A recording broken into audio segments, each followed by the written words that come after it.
Welcome to Journey to the Sunny Side, the podcast where we have thoughtful conversations to explore the science of habits, uncover the secrets to mindful living, and of course, inspire your own mindful drinking journey. This podcast is brought to you by Sunnyside, the #1 alcohol moderation platform. And if you could benefit from drinking a bit less, head on over to sunnyside.co to get a free 15-day trial. I'm your host, Mike Hardenbrook, published author, neuroscience enthusiast, and habit change expert. Join us in this episode as we step into the world of mixology with Derek Brown. We'll hear about his struggles with alcohol and how it led to a passion for no and low alcohol cocktails. Explore the art of creating drinks that captivate flavor, texture, and complexity, all without alcohol. This episode sheds light on the evolving scene of mindful drinking and the growing demand of sophisticated non-alcoholic options in the hospitality industry.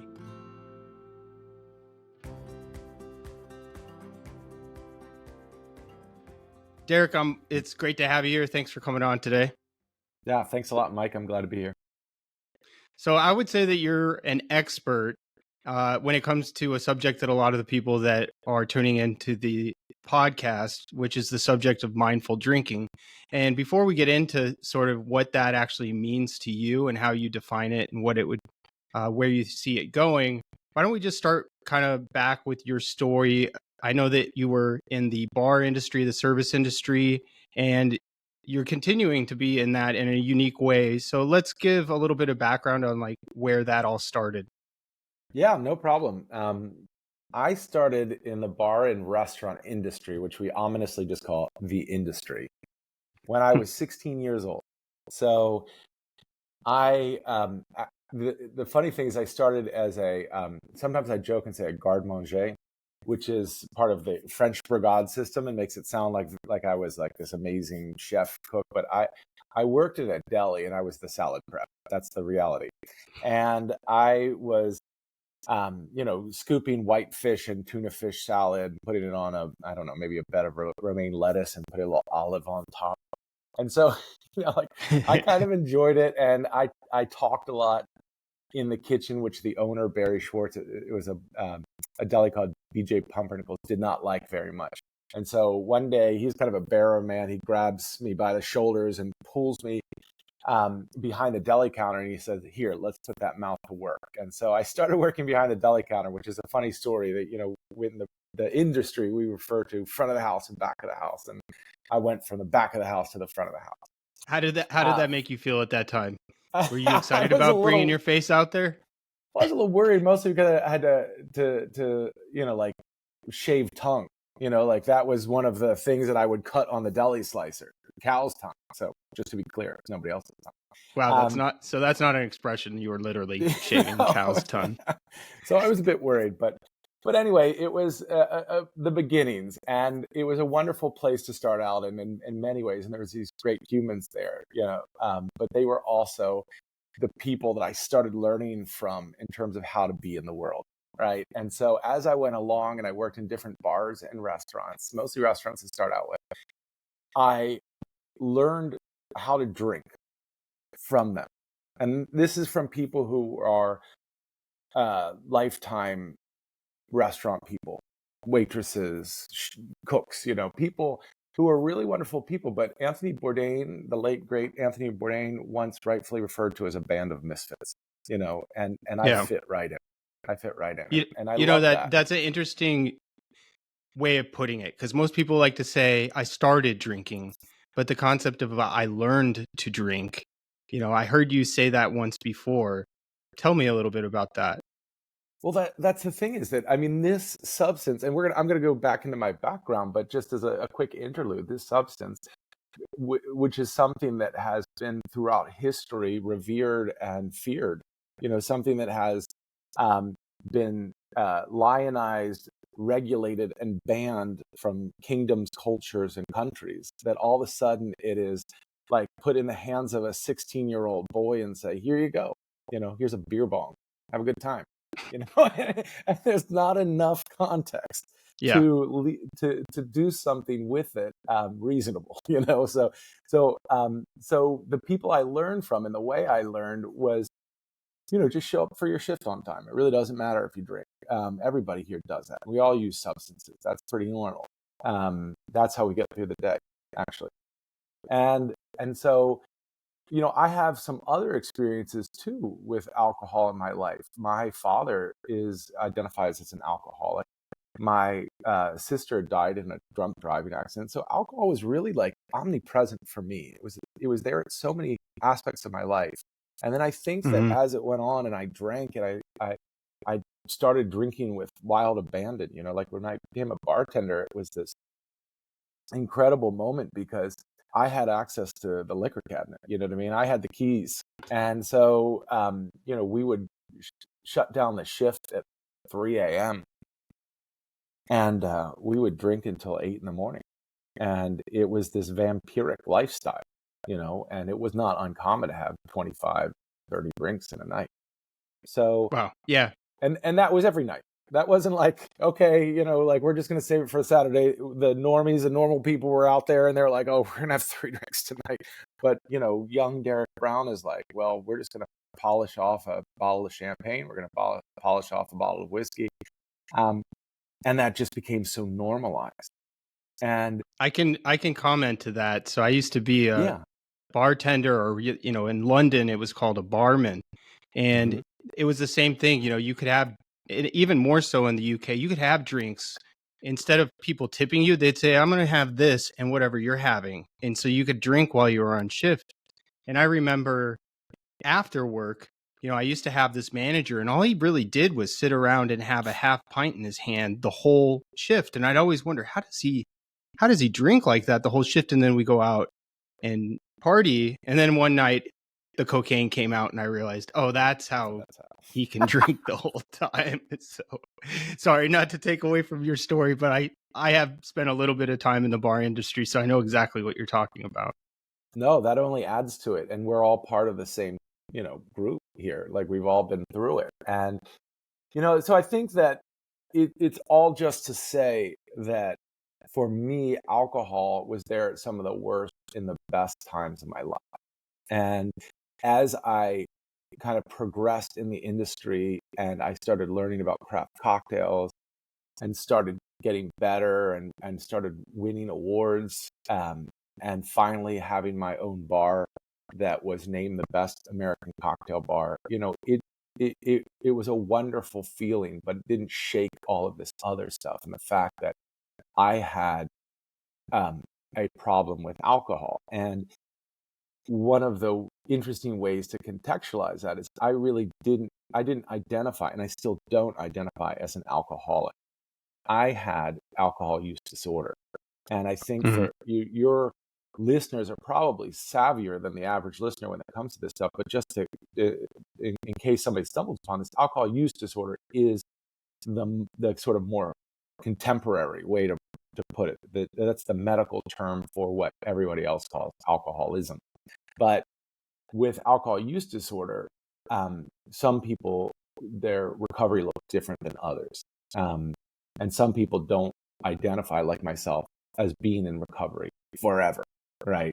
I'm not always hanging out in the basement with a cup of coffee telling my story to everybody. Instead, I'm on a podcast with a box of water doing it. So right. It's not a one size fits all. That's exactly right. Yeah. And I'm no expert on recovery. So I just want to clarify, I'm only talking about my own experience. So, so when I finally got to the point where I had to, look hard at this way that I was drinking and really kind of do a gut check, it's because so many aspects of my life were not in the place where I wanted them to be. I mean, I was ostensibly very successful. I had my award-winning bar. I was a nationally recognized bartender. I was doing so many great things. I had bartended at the White House. I was the chief spirits advisor for the National Archives. But personally, my life was not great. And the moment that I sort of recognized that, it was actually surprising to me, right? It was surprising to me that alcohol was part of the problem. Was that a specific day that you remember, or a time, or was it a realization that you came to over time? It is, and I'm going to share it, and I have shared it before, and I just want to, maybe I'll have a caveat afterwards about something I think that's really important. But essentially, I was separated from my partner at the time, the mother of my son, and I was pretty distraught. Like I was pretty unhappy in life. And that night, a friend of mine, after we had an unimaginable amount of drinks as normal, um, had a bunch of LSD and said, "We should take this." Mm-hmm. One of my smarter friends said, "Do not, do not," and then I did, and we ended up. I don't know how many tabs I took. So, like I 2, 3. I still don't know, but I do know that in the morning I was in a bathtub with cold water, blasting like calming music, trying to like just like take care of myself, like trying to live, because I'd reached a moment where I was just inconsolable, crying. And at that point, my friend had left, and I was, it was soul scraping is the best way to put that. I don't want to go to, I don't want to like do this like trauma dumping here, as they call it. But I mean, it was a hard moment for me, and I had to make a choice about whether I wanted to live or whether I wanted to leave. And I made a choice that not everybody makes, right? Some people go the other way, and that's very unfortunate. But for me, I chose to change. In that moment, I chose um, to live, because for me, it was about, I had my son. I knew that I had people who loved me, even though it was hard. I was battling my mind. And I realized that first and foremost, even before alcohol use disorder, although these are certainly, um, often correlated, I had mental health issues that I needed to address. And it wasn't the LSD, the LSD just provided a little window into that. And so the caveat, before I go any further, is that I don't recommend taking a large dose of LSD to get to this point. You know what I mean? It's not, there are therapeutic uses of, psychedelic drugs. Those should be under the supervision of a qualified But medical probably not after person. like 20 beers and Exactly. under weird unknown settings and sets. So Exactly. Yeah. I think that's really important, because sometimes, it's like, all right, awesome, I'm just going to take some mushrooms. My life's going to be better. It doesn't work like that. But so I was on my way home. And when I say home, I called my partner at the time, and who we were on the outs. And I said, I just need to come back home. I just need to come back home. And because it was too tough.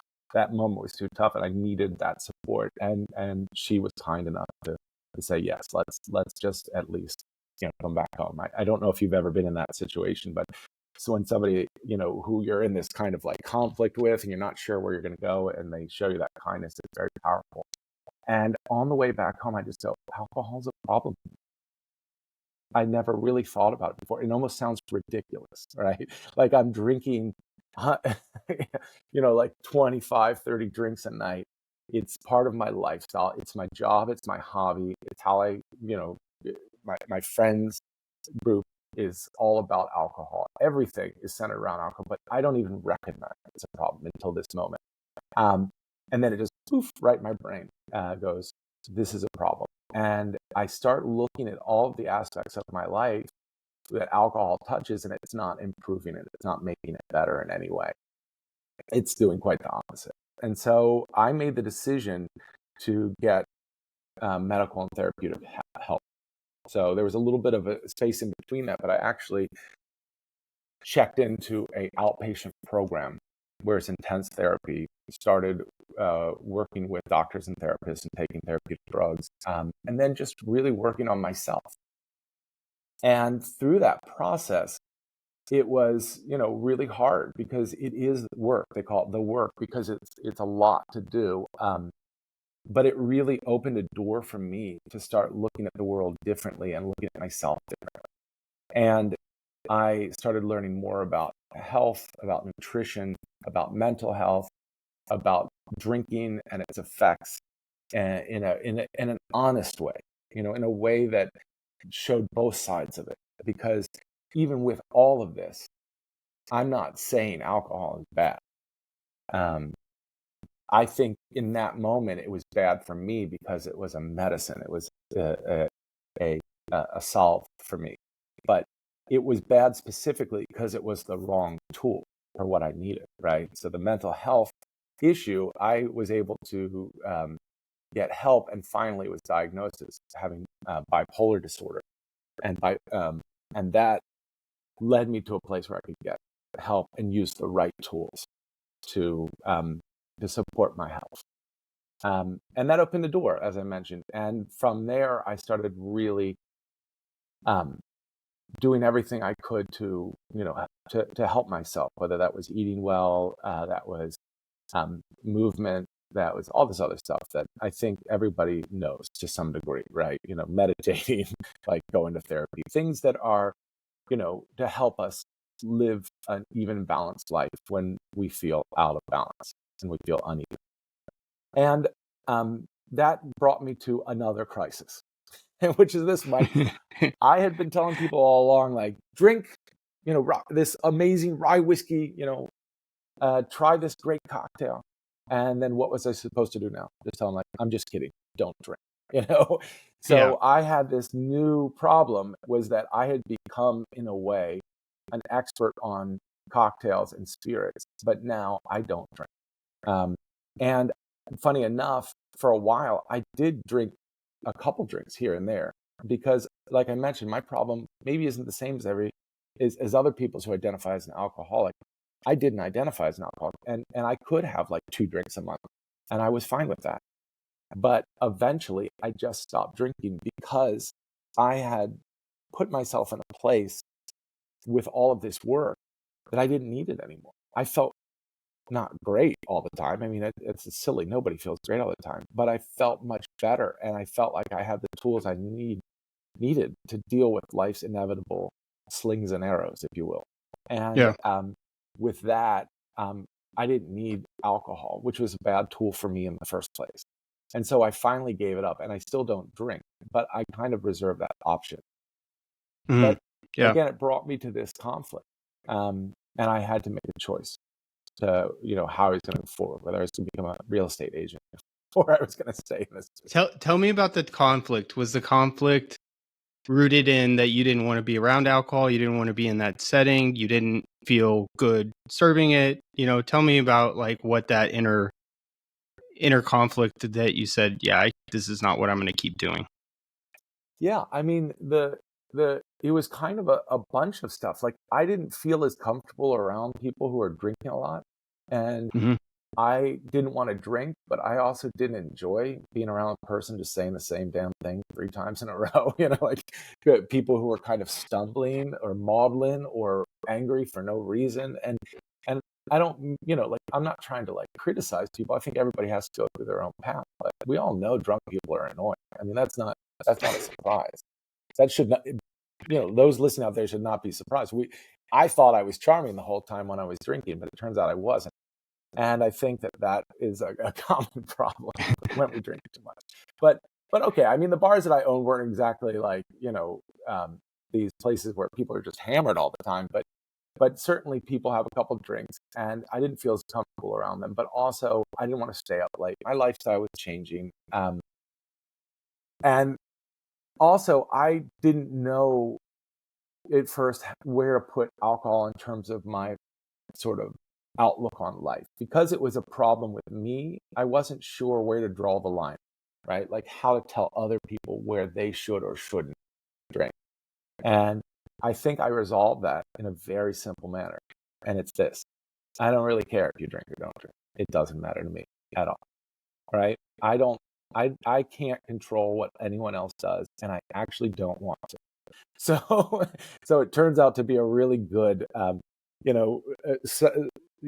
save for that. I don't care. But when I say I don't care, I don't mean that I don't want to offer opportunities for people to drink non-alcoholic drinks. I don't want to share my vision of mindful drinking, that I don't want to share ways that people can, approach alcohol, because I definitely want to teach people how to drink, but I only want to do it under the circumstances that that's something that they want to, right? Like, I don't want to go out there and force anyone to drink in a certain way. And it's one of the reasons that mindful drinking, I think, is the path that I approach, because it's about intrinsic decisions. It's about decisions you make for yourself. So certainly if somebody says, hey, I want to drink differently, I'm because of peer pressure or habit or conformity, I end up drinking way more than I intended, or I end up drinking when I don't really want to drink. That's where I feel that I can be helpful and supportive. And that's the key there, helpful and supportive. I don't drive the bus there. I'm just there to help.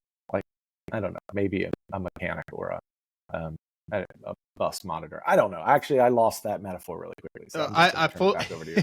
I fully identify to what you're saying, though, because I wrote a book to help with mindful drinking, and I've gone on quite a few podcasts, and people have asked me before, how do you get somebody that needs some convincing? And I didn't write that book for those people. I wrote it for the people that are ready to pick it up. It's not my place to say, hey, you need to reduce or quit or whatever. I'll be here to help you if that's when you get to that point. But yeah, it relieves a lot of the pressure of what you're saying there, by not taking on that load to be able to say, okay, I think you should reduce or you should quit or whatever. So I think that's a wise decision on your part for sure. Yeah, it turned out to be so wise. Not controlling other people's lives means that you can spend more time on your own. And I think that's wonderful, that connection. And so, recently I authored a course with the National Academy of Sports Medicine on mindful drinking. And in it, I really laid out sort of my whole perspective on, alcohol. And the first chapter is on alcohol and society. And I talk about how important it's been to our society, how it's connected to us through evolution, how it is part of our cultural foodways. And by that, I mean, literally, like there are, I've been in Guadalajara at these tabernas, which are essentially distilleries in the backwoods where they're making agave-based spirits called raicilla. Sometimes people refer to it as mezcal as well. And they've been doing it for hundreds of years. And I don't want to tell them not to do that. I think it's wonderful that they do that. And that's such an important part of their culture. And so I start there in this course. But as I go through, I try to share, what alcohol is, what the type of production, what ABV means, what, I was training a group of bartenders yesterday. And we were just talking about something as simple as ABV, which means alcohol by volume. And it's on the side of any bottle of alcohol. It says the percentage. And for a lot of them, that was the first time that they'd really heard about what that means. I should qualify. It wasn't the bartenders. It was the servers who didn't know what that meant. The bartenders should know what that means.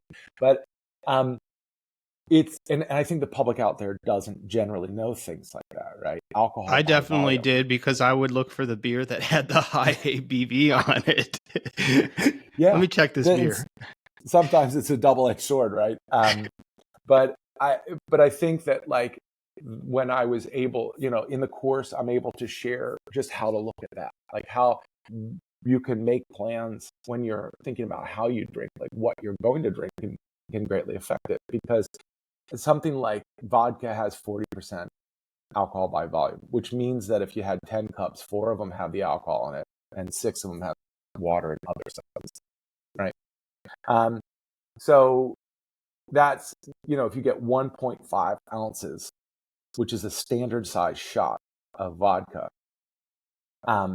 versus a pitcher of beers, which is 5%, generally around 5%. Obviously, you know it can get much higher, but it's around 5% alcohol.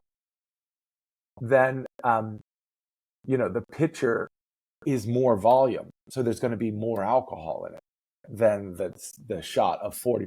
So it can get. I don't want to throw out math out there, make people confusing. All I want to say is that shot of vodka is less alcohol than an entire pitcher of beer, and so that's something that can be confusing to people. So they think, I'm drinking beer, I'm fine. I'll have 7.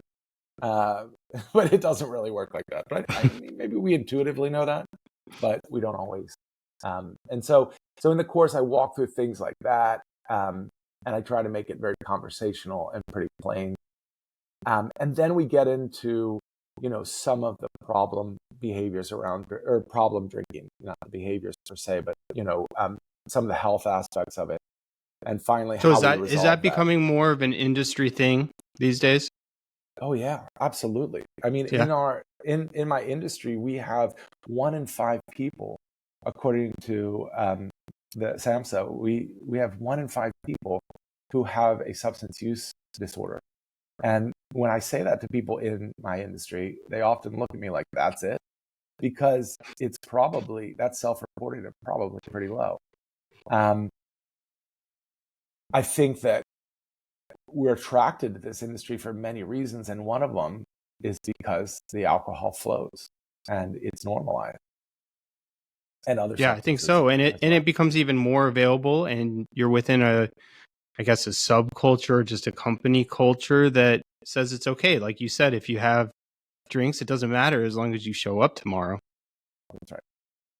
Yeah, and so I do try as much as possible to advocate within my industry for the changes that we need to make around that, and also at the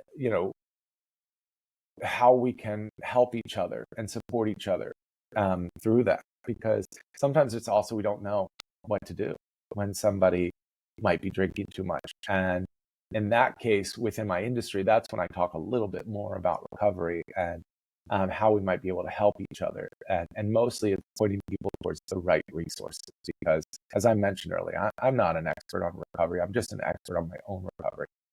Yeah. But when it comes to mindful drinking, that's something that we can all embrace and think about. And that's even if we don't identify with having a problem with alcohol, right? I mean, I think this is the holiday season, and all of us are going to be facing just a insurmountable amount of alcohol, like eggnog and champagne and shots and with friends and all kinds of drinks out there. And so sometimes it can be hard to turn it down, because you do want to be part of the party, right? You don't want to walk away from having fun. You don't want to walk away from your friends and family, even if you don't always want to drink like that. And so that can be a real challenge during the holidays. And so mindful drinking is a way to approach that, especially if that's something you feel you need.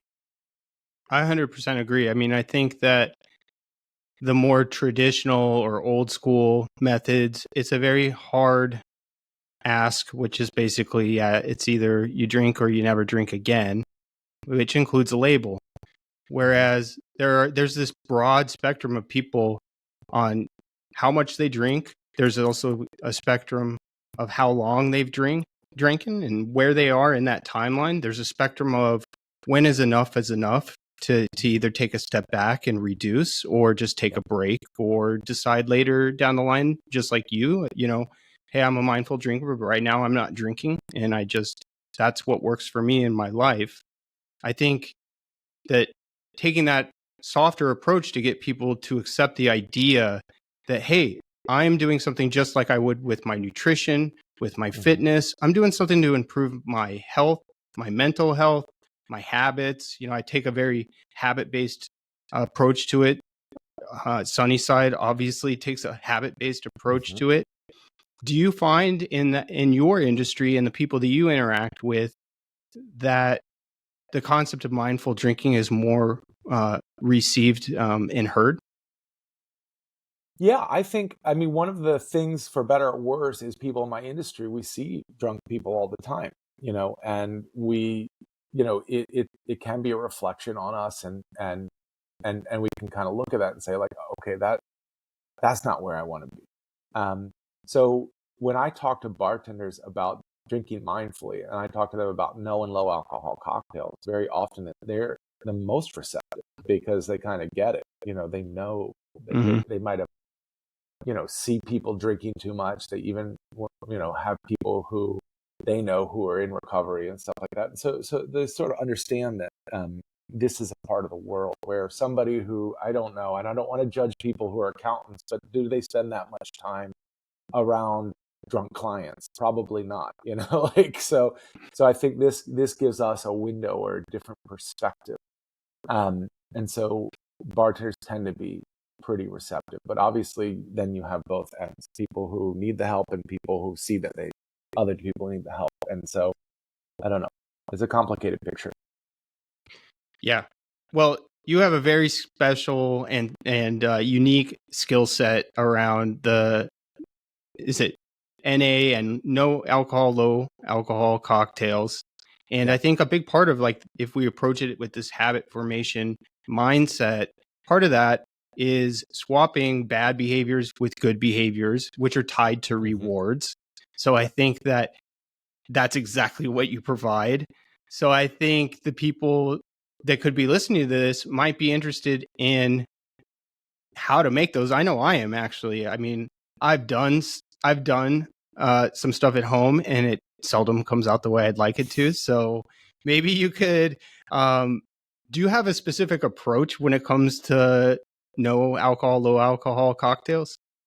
Yeah, absolutely. I'm going to share my entire approach. But first, I know this is your podcast and Sunnyside's podcast, but I'll plug Sunnyside and just say that I think that, apps like that can be super helpful. And because we haven't really even got into like how you do it. I came up in my course with an acronym called RATE, which is replace, avoid, temper. Temper means to lessen, in this case, not to get angry, and enlist help. And so that rate, like the rate you drink, but replace, avoid, temper, and elicit help. And the elicit help is reaching out. Sometimes it's like, let's say you're doing dry January or dry-ish January, as you all kind of push, which I think is a good thing too. Why do you think it's a good thing? I'd be curious to hear your feedback on that. The concept of dry-ish. Because I don't think everybody has to stop drinking. Plain and simple, right? I mean, I think that for some people, they just need to slow it down, or they need to, get to a place where they feel they're in control and it's not a matter of being pressured by others. So I think, or just conforming to that night, like, oh, well, everyone's going to drink, so I guess I'll drink too. I think that that's really important part of it. So, I think so too. Yeah. So sometimes you just need help. You need to maybe have like a buddy that you're doing it with. That's a really helpful way to do it, especially if you're both on the same page. But sometimes you don't. And actually, sometimes maybe you don't want to share that with other people, right? Like, even, in the beginning when I stopped drinking, I was a little uncomfortable with how I shared that. So an app could be a useful tool for that. So I really want to plug that and say, I think what you all are doing is fantastic. And people need these tools. It can be incredibly helpful.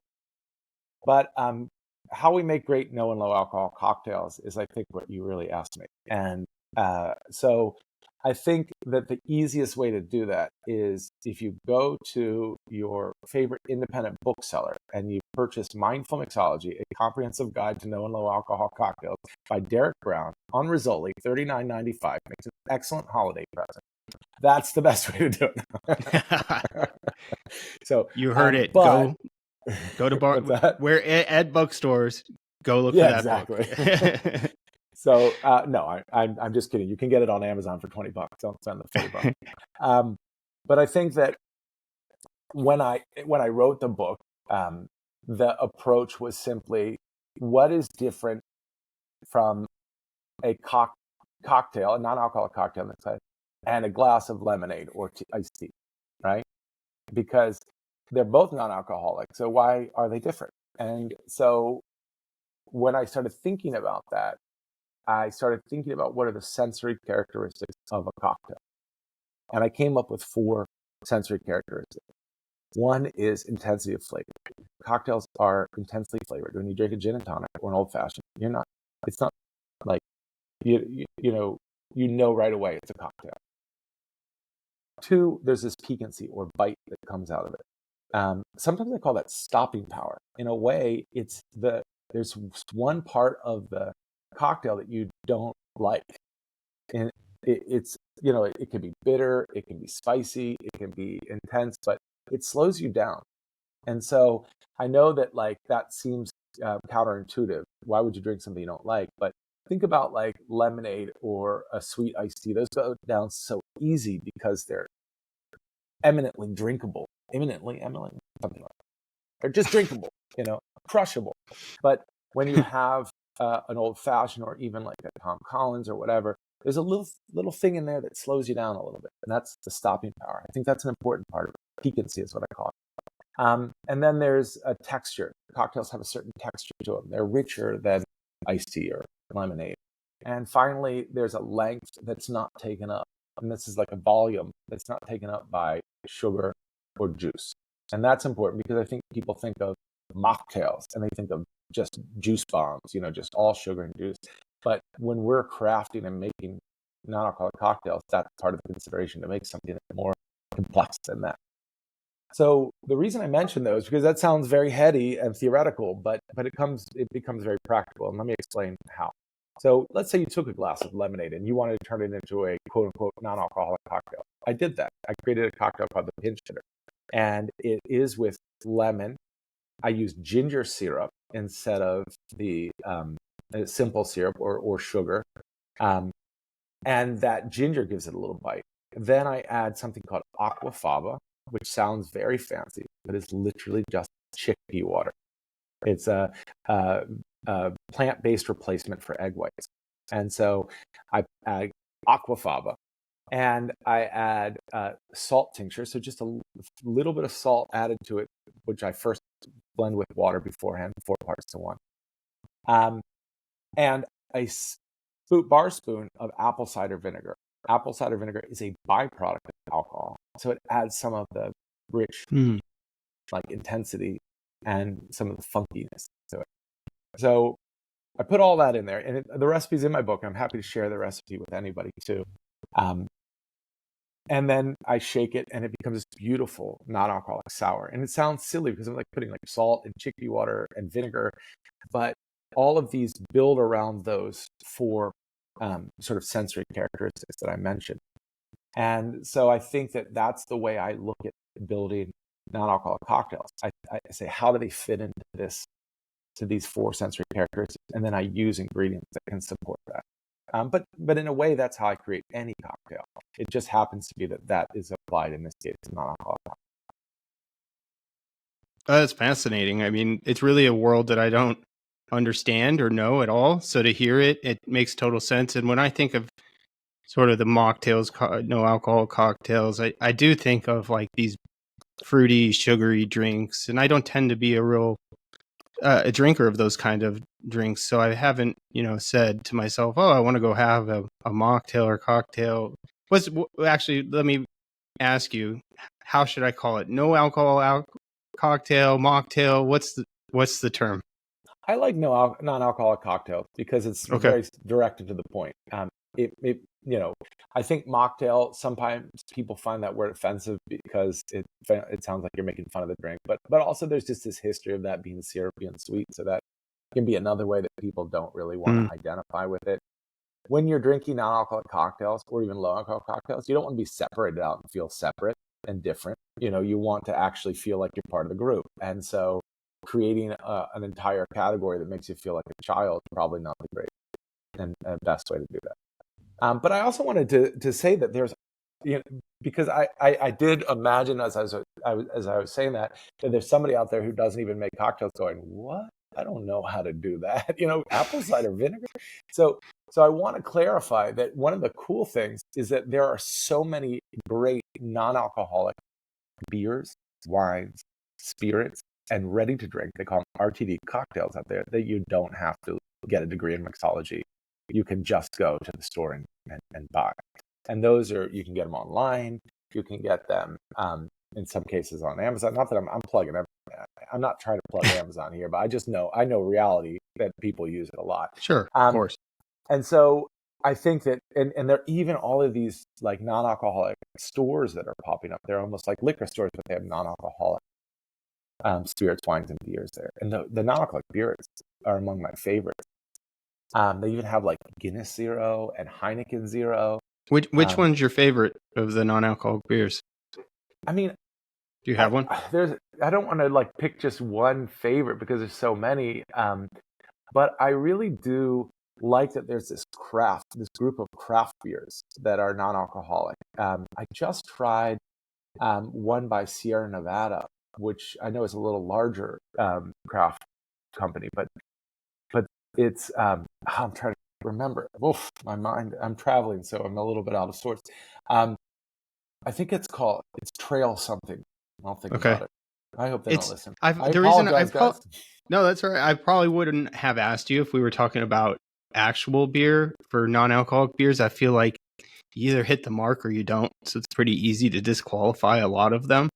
I tend to like more of the maltier ones, and if it, I like the IPAs when I actually did drink beer Oh yeah. because of that ABV and less of the taste. But now, if there's no ABV, I just realized I just don't really like the taste of IPAs. Oh. I just like I liked the effects of the IPAs. So Fair enough. interesting. Well, I just remembered that I didn't just remember. I looked it up. The Sierra Nevada Trail Pass. That was the one. I think they do a great job, and I think that there's lots of really good ones out there. Heineken Zero is like 50% of the market. I mean, it's out there and it's everywhere. Like I am in DC, and I went to see DC United, the soccer team, play, and they have it at the stadium, which is fantastic. So it's really accessible. We're also in DC. We're having a mindful drinking fest, which Sunnyside is a part of. I'm really happy to say, and we're have over 40 different non-alcoholic producers, and 2 days of parties, and a grand tasting hall, and wellness activations and seminars and stuff like that. That people can participate in. It's going to be January 26th to 28th in Washington, D.C. Tickets, mindfuldrinkingfest.com. And I think things like that. There's more than ours out there, but I think that's a great opportunity to try a lot of different products at once and to see that this is fun too. Like, you can go have fun. This is not about like just drinking soda water in the corner after you give up drinking. You know, you can go out and have a party and have fun and enjoy your life. We're going to do a rave at a club called Culture, which is a fantastic place, and really show people you can have a great time without alcohol. It's the thing is that what I like to say is that being social and social wellness is really important, and alcohol can be an important part of that, but it's also optional, right? The social Yes. being together is not optional, but the alcohol is. Yeah, I have the same experience, and I kind of align with you in that my past led me to take extended breaks with alcohol. I still will, on very rare occasions, drink alcohol, but by and large, I do not drink alcohol. It just doesn't fit with my lifestyle. I like waking up early, but I still like being social, and it's almost the most invigorating feeling when you go out, you have a great time, you're around, everybody's laughing, and it's just the way you imagine it before. But you get to go home and wake up and you feel amazing the next day and you remember all of it. 100%. Yeah, I mean, it's there's nothing incompatible about having a great time and being out late at night and waking up the next morning and getting your shit done. You know what I mean? Like, that is something that you can do, but it's in your hands to control, right? You have the levers that control that. And something like mindful drinking or, using apps and stuff is just a way to grease the levers and make sure that you can control it in the best way for you. Well said, definitely. So as we're kind of wrapping up, I think this fits in well with what we were just talking about, which is that you're seeing more and more of these non-alcoholic beers and cocktails in places. In fact, actually, I was talking to a friend of mine who was telling me that he used to go to the Lions games in Detroit, and it was just like a drink fest every time. He said he hadn't gone in years. He went back, and they actually were serving it, at these rowdy ball games. And so, I think it's coming more and more mainstream, and you can find it more readily available. Do you think, in your mind, having so much experience in the industry, and I think you're very forward facing, a change coming sort of in the bar scene in general when it comes to what's on the menu or the types of crowds that they attract? Yeah, I mean, bars and restaurants are really starting to expand their menus. And if they're not, they're missing out because people want this. I think there are already almost 25% of the population that doesn't drink alcohol.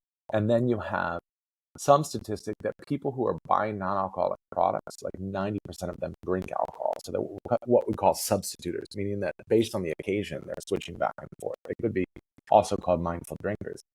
And so I think that it's really like important that bars and restaurants have options for people who want them, because guess what? They'll just go elsewhere, right? And so I think smart bars and restaurants and hotels and stadiums and anywhere alcohol is served are starting to recognize that and starting to add to, you know, their repertoire, whether it's cocktails or beer or wine. It depends what they do, right? I don't expect every place to have everything. And I think that that's really, really important and great. That's one way that we can help and support everybody, is by making options available, because it doesn't dictate what you drink. It just says, here's an option. And you know, I was at like a Vietnamese restaurant last night, and they had a non-alcoholic beer there. It was a Japanese beer called Asahi, but I was like, wow, that's really cool. Like, and just like every restaurant is finding their way of incorporating it. I actually am in LA right now, not DC, because I'm helping to open a restaurant, or I'm sorry, a bar that's entirely non-alcoholic called Stay. And so, you know, there's lots of growing options, whether it's going to a place that has some non-alcoholic products, or bars and restaurants that are entirely non-alcoholic. It's there. The options are growing. Are those, since you're in LA, are those I'm curious to know, because I also have my own thoughts about what bars will look like in the future. You know, potentially you'll have an array of different things that you could order that could be mood altering, whether it be, you know, maybe infused psilocybin or cannabis, or, you know, there's a number of different things that you could. Are you seeing, is the cannabis sort of on the menu there at that location that you're working with? No, not at this location, but I think what you're saying is correct. This place is entirely non-alcoholic, and there's no cannabis or psilocybin. But I do think that that is the future. I mean, it's a future in which people have choices. And the bar itself, the way that it's set up, as somebody who's studied the history of bars, it's changed so much over time. You know, in the last 100 years, it's changed. It's funny because we have these speakeasies that were kind of revivalist, you know, like with craft cocktails or classic cocktails, like the Moscow Mule and the Old Fashioned and that sort of thing. But they don't really exactly look like the bars of 100 years ago. You know, things have changed a lot. First of all, it's a mixed crowd. You know, it's men and women, and male and female identifying people. And there are, you know, they're standing and sitting. Bars in the past, people would just stand at, and they're serving, you know, this wide array of drinks. I mean, just there's so much that's changed about them. It's not surprising that it will continue to change. I think sometimes we get a picture in our head of what something should be because it's a snapshot in time, but everything's always evolving and changing, and bars are no different. And part of that is non-alcoholic options. Part of that is other, what we refer to as functional ingredients, or ingredients that might have health-giving properties or effects. That's great. Well, Derek, this has been incredible. It really is good information that I know a lot of people really have been wanting to hear. And why don't you tell us a little bit about, you know, what's next? Like, where can people reach out to you? Tell us about this event that you have going. You know, fill us in so that people can continue to listen to your knowledge as you know, grow and expand and create these drinks too on top of it. Awesome. Oh, thanks. Yeah, you can follow me on Instagram at positivedamageinc.com. Positive Damaging, INC. And I have a website with the same exact thing, positivedamageinc.com. And I have a Substack called Positive Damage. So all of those are ways that you can connect with me. The newsletter is free, and it has lots of information about cocktails and non-alcoholic spirits and wines and mindful drinking. And on my Instagram, I usually share things I'm up to, and, you know, whether I'm in LA, opening a bar, or, you know, doing education stuff. So please follow me. I'd love to have you. Awesome. All right. Well, thanks a lot, Derek, for taking the time. This was a lot of fun. We'll make sure to link all that up inside the description here for you, but I appreciate you taking the time. I appreciate you, Mike. Thank you so much Thanks a lot for including me in your podcast. This podcast is brought to you by Sunnyside, the #1 alcohol moderation platform, having helped hundreds of thousands of people cut out more than 13 million drinks since 2020. And in fact, an independent study showed that Sunnyside reduced alcohol consumption by an average of 30% in 90 days. And as one of our members shared, Sunnyside helps me stay mindful of my drinking habits. It's not super restrictive, so if I'm craving a glass of wine with dinner, I just track it and I move on with my week. If you could benefit from drinking a bit less and being more mindful of when and how much you drink, head on over to sunnyside.co to get a free 15-day trial. You'll get access to everything that we offer, including tracking and planning tools, coaching from our experts, a vibrant community of people just like you, and the motivation and advice to stay on track with your health goals, all with no pressure to quit. That's sunnyside.co.